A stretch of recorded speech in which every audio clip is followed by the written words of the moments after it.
Thank you. Residents forced out of their homes because landlords aren't getting the job done. We basically still trying to survive in terms of eating, clothing, hygiene, things we need. And tonight, the city of Cincinnati is going after Washington to get answers. Those problems are mounting in other subsidized housing areas as well, with few fixes in sight. So Cincinnati is getting ready to take federal housing officials to court. 9 on your side's Tom McKee has been digging into the reasons why and is live right now with what he found out. Tom?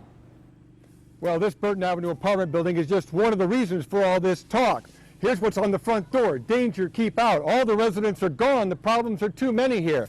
Now, there have been a bunch of lawsuits filed against the owner, but they're moving so slowly through the courts, the city is likely to sue the federal government. We're going to have to sue the federal government. It's going to cost a lot of money, but some fights are worth fighting. There was no love at Cincinnati City Hall Monday for federal housing officials, none at all. Start bringing the heat. Bringing Aroldis Chapman out of the bullpen, and we're going to start throwing the heat. What's unacceptable are ceiling collapses and flooding at this Burton Avenue building.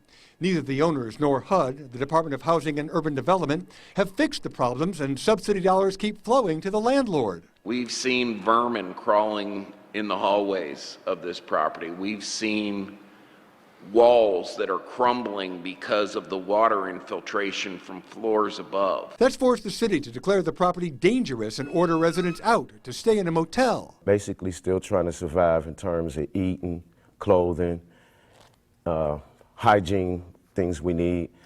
All of our needs have not been met yet. Donations are helping people like Michael Pinkston get by for now. Might be some rough edges, but we are going to get through this, one way or the other. Back at City Hall, Yvette Simpson calls Burton Avenue conditions deplorable but favors more diplomacy. The last thing we want to do, and I'm going to say this and try to be as sensitive as I can, is to continue ruining relationships with the federal government. Nonsense, says Christopher Smitherman. The time for talking is over. For HUD to say they're unwilling to even come here and talk with us is so outrageous.